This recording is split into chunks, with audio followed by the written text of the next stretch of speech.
मित्रों, जय महादेव। आज हम ज्योतिष शास्त्र के उस गूढ़ रहस्य के बारे में बात करेंगे जिसकी चर्चा आमतौर पर नहीं की जाती है। ज़्यादातर जातकों का एक ही प्रश्न या एक ही उनकी समस्या या उनका संदेह होता है कि पंडित जी, जो कुछ ज्योतिष में बताया जाता है वह भी एक संभावना है, वो हो भी सकता है और नहीं भी हो सकता है, और ये बात कुल मिला के लाजमी भी है, सही भी है। तो आज मैं आपको ज्योतिष शास्त्र का एक ऐसा योग, एक ऐसी विधि बताऊंगा कि अगर आपकी वो कुंडली में है, घटित हो रहा है, आपकी कुंडली में ऐसा योग है, तो ये मान करके चलिए कि वह आपके साथ 100% होना है, उसको कोई नहीं काट सकता। तो ज्योतिष शास्त्र के बाकी रूल भले ही कोई संभावना व्यक्त करते हों, लेकिन ये रूल संभावना नहीं व्यक्त करता, ये 100% घटित ही होता है। तो ऐसा कैसा होता है, मैं आपको आगे चल के वीडियो में विस्तृत रूप से समझाऊंगा, और इसलिए आप वीडियो को स्किप मत करिएगा, पूरा वीडियो देखिएगा, तभी आपके बात समझ में आएगी। अगर आप पूरा वीडियो नहीं देखेंगे तो आधी अधूरी जानकारी से आपका कुछ भी भला नहीं होने वाला। तो मित्रों, मेरे इस वीडियो में आपका स्वागत है। आपको कुंडली मिलान से संबंधित, ग्रह शांति से संबंधित, या रत्नों से संबंधित, या कुंडली में किसी भी प्रकार के आपके कोई भी प्रश्न हो, तो मेरा व्हाट्सअप नंबर दिया गया है। आप मेरे व्हाट्सअप नंबर पर अपनी बात रख सकते हैं। मैं निश्चित तौर पर उसका जवाब दूंगा और ये बताऊंगा कि आपकी समस्या कैसे हल हो सकती है। तो चलिए हम अपने मूल टॉपिक पे आते हैं। मित्रों, आपको मालूम है कि कुंडली में दो कुंडलियां सबसे ज़्यादा प्रधानता रखती हैं, एक आपकी जन्म कुंडली और एक आपकी नवांश कुंडली। आप जन्म कुंडली जानते हैं कि जैसे ही आपका जन्म होता है, आप माँ की कोख से बाहर आते हैं, वह आपकी जन्म कुंडली बन जाती है, और जो ग्रह जहाँ पर होता है उस समय उस ढंग से आपकी जन्म या लग्न कुंडली बना दी जाती है। तो अब जैसे ही आप पैदा हुए, आपकी एक कुंडली बन गई, तो आप ये समझिए कि जो आपने पूर्व में पैदा होने से पहले जो कर्म किए हैं, यह उनका संचित फल है, जो आपकी यह कुंडली हमको बता रही है, जो कुंडली आपको बता रही है। लेकिन वास्तव में अब इस जीवन में आप क्या करेंगे, यह वास्तव में आपको नवांश कुंडली बताएगी। जैसे मैं आपको फिल्मों का एक उदाहरण दूं कि फिल्मों में क्या होता है, एक्टर होते हैं और डायरेक्टर होता है। तो डायरेक्टर तो पर्दे के पीछे होता है, एक्टर पर्दे के बाहर होता है। पर्दे पे तो जो पर्दे पे आपको दिखता है, तो कहने का मतलब कि वो जो जन्म कुंडली है वो आपकी डायरेक्टर है, और एक्टर क्या है, यह है आपकी नवांश कुंडली है। तो नवांश कुंडली जो होती है वह कुल मिला के आपके इस जन्म में आप क्या करेंगे, इन सबको भली भांत बताती है कि कैसे होगा। देखिए, आपने नवांश कुंडली में बहुत सुना होगा कि अगर कोई ग्रह अपनी ही राशि में चला जाए तो वह वर्गोत्तम हो जाएगा, कोई ग्रह 100 नवांश का हो जाएगा, कोई ग्रह कुल मिलाकर के उच्च नवांश में जा सकता है अगर वो यहाँ नीच का है और नवांश कुंडली। ये सब फल कथन आपने देखे होंगे, लेकिन मैं आपको एक दूसरी बात आज बताना चाहता हूँ। यह मिथुन लग्न की कुंडली एक जातक की है, उन्होंने अपना नाम छिपाने की शर्त पर अपनी कुंडली प्रदर्शित करने को कहा है, तो हम नाम नहीं उनका बताएंगे। ये मिथुन लग्न की कुंडली है, आपको गौर से देखना है इस कुंडली को। और इसके लग्न में क्या बैठे हैं, गुरु और शुक्र बैठे हैं। आप ध्यान से देखिए, जूम करके थोड़ा, कि कुल मिला के इसमें गुरु और शुक्र बैठे हैं। और गुरु और शुक्र किन किन भावों के स्वामी हैं इस कुंडली में। गुरु और शुक्र अगर आप देखेंगे तो गुरु इनकी कुंडली में आपके 7वें और 10वें भाव का स्वामी है, और शुक्र जो है वो 5वें और 12वें भाव का स्वामी है। तो कहने का मतलब कि 5वें का स्वामी, 7वें का स्वामी, 10वें का स्वामी और 12वें का स्वामी एक साथ लग्न में जाकर के बैठ गए, तो बहुत अच्छा प्रतिफल मिलना चाहिए था, लेकिन ऐसा नहीं हुआ।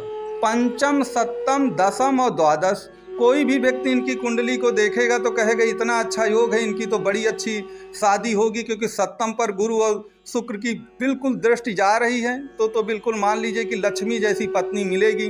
लेकिन वास्तव में इनकी शादी हुई ही नहीं बहुत दिनों तक, ये काफ़ी एजेड हो गए। कारण क्या था कि जब हम नवांश कुंडली इनकी देखेंगे तो हमको ये बात पूरी पता चल जाएगी कि वास्तव में ऐसा क्यों होता है। आपने देखा है कि 10वें और 12वें क्या है, 12वें कुल मिलाकर विदेश स्थान हैं। जब तक यह विदेश स्थान को नहीं जाएंगे तब तक 5वें, 7वें, 10वें का इनको कोई प्रतिफल नहीं मिलने वाला है। जब आप इनकी नवांश कुंडली में देखें तो जो इनके लग्न कुंडली में घटित हो रहा है, 5वें, 7वें, 10वें और 12वें के स्वामी अगर एक साथ बैठे हैं और अगर नवांश कुंडली में भी ऐसा हो जाए कि वहाँ भी पंचम, सप्तम, दशम और द्वादश के स्वामी संबंध बना लें आपस में, तो आप मान के चलिए कि उस घटना को होने से ना तो कोई रोक पाएगा और ना कोई उसको खत्म कर पाएगा। जैसा कि आप ये नवांश कुंडली देख रहे हैं, अब यह धनु लग्न की कुंडली है और धनु लग्न की कुंडली में आप देख लीजिए कि पंचम, सप्तम, दशम, द्वादश क्या होता है। तो पंचम, सप्तम, द्वादश जो होगा, पंचम का स्वामी इसमें आपका मंगल होगा, सप्तम का स्वामी बुध होगा, इसी प्रकार से आपके दशम का स्वामी फिर बुध होगा और द्वादश का स्वामी फिर मंगल होगा। तो कहने का मतलब कि पंचम, सप्तम, दशम और द्वादश इसमें भी मंगल और बुध ही होंगे। अब कुंडली में आप देख लीजिए, मंगल और बुध का आपस में राशि परिवर्तन है नवांश में। मंगल की राशि पर बुध बैठे हैं और बुध की राशि पर मंगल बैठे हैं, अर्थात मंगल जो है कन्या राशि पर बैठे हैं जो कि बुध की राशि है, और बुध जो है वो वृश्चिक राशि में बैठे हैं जो कि मंगल की राशि है। तो दोनों ने राशियों को एक्सचेंज कर लिया है, अर्थात यहाँ पर भी पंचम, सप्तम, दशम और द्वादश के स्वामी एक साथ कुछ संबंध बना रहे हैं, राशि परिवर्तन कर रहे हैं, और यही चीज़ आपकी लग्न कुंडली में वो साथ में बैठे हैं। तो कहने का मतलब कि जो लग्न कुंडली में हो रहा है वही आपके नवांश कुंडली में भी घटित होता रहा है। तो इनके साथ यह घटना हुई कि पंचम और सप्तम क्या है, पंचम प्रेम संबंधों का है, सप्तम शादी का है, दशम कार और प्रोफेशन का है, और द्वादश भाव आपका विदेश विभाग का है। तो जब यह इस देश से बाहर चले गए तो यह अपने कार और प्रोफेशन में बहुत ज़्यादा उन्होंने उन्नति की और प्रेम संबंधों के द्वारा इनकी शादी भी हो गई। तो कहने का मतलब यही है, मेरे कहने का मतलब कि चूंकि पंचम सप्तम के स्वामी द्वादश के भी स्वामी थे, तो द्वादश का तात्पर्य तो होता है कि बहुत दूर जा कर के, विदेश में जा कर के, इसीलिए यहाँ इनके लिए बहुत सारे रिश्ते आए, इन्होंने भी बहुत कोशिश की, लेकिन कुल मिलाकर के इनके शादी का कोई योग नहीं बना। जबकि जातक बहुत पढ़े लिखे एक अच्छे घर से थे, लेकिन उसके बावजूद भी इनकी शादी का कोई योग यहाँ पर नहीं बन पाया। तो मेरे कहने का तात्पर्य यही है कि आप भी अपनी जन्म कुंडली में देखिए कि क्या जो जन्म कुंडली में जो योग बन रहे हैं, क्या ऐसा ही योग नवांश कुंडली में भी बन रहा है, और यदि नवांश कुंडली में भी वैसा ही योग बन रहा हो तो मेरी ये बात नोट करके रख लीजिए, वह 100% आपके जीवन में घटित होने वाला है। इस बात को आपको याद रखना चाहिए। तो नवांश कुंडली और जन्म कुंडली दोनों को मिलाइए और देखिए कि कौन से फैक्टर ऐसे हैं जो कॉमन हैं। अगर आपको कोई भी कॉमन फैक्टर दोनों में मिल जाए तो मान लीजिए कि वो चीज़ 100% आपके जीवन में घटित होने वाली। बाकी सूत्र नवांश कुंडली के सही हैं कि अगर कोई मान लीजिए आपकी लग्न मिथुन लग्न की है और नवांश में भी जाकर मिथुन लग्न की ही लग्न बन जाती है तो वो वर्गोत्तम हो जाएगी। या कोई ग्रह आपका मान लीजिए जन्म कुंडली में क्या कहते हैं कि मेष राशि का है मान लीजिए मंगल, और नवांश में भी मेष का हो गया तो वह वर्गोत्तम हो जाएगा। कोई ग्रह यहाँ नीच का है जन्म कुंडली में, वहाँ उच्च का हो गया तो वह मिला जुला अच्छा फल देगा आपको, मीडियम क्वालिटी का। ये सब रूल लागू होते हैं, लेकिन इन सभी रूल्स पर एक वो रूल भारी है जो मैंने आपको आज बताया है कि अगर लग्न कुंडली में आप देखिए कि आपके कई भावों पर दो दो ग्रह बैठे होंगे, और फिर देखिए कि लग्न कुंडली में वो किन किन भावों के स्वामी, अगर उन्हीं भावों के स्वामी नवांश कुंडली में भी एक साथ बैठे हैं, दृष्टि संबंध बना रहे हैं, राशि परिवर्तन बैठ रहे हैं, एक साथ बैठ गए हैं, तो आप ये मान कर चलिए कि वह घटना आपके जीवन में 100% होने वाली है। उसको कोई भी व्यक्ति रोक नहीं पाएगा। इस चीज़ को आपको ध्यान रखना चाहिए।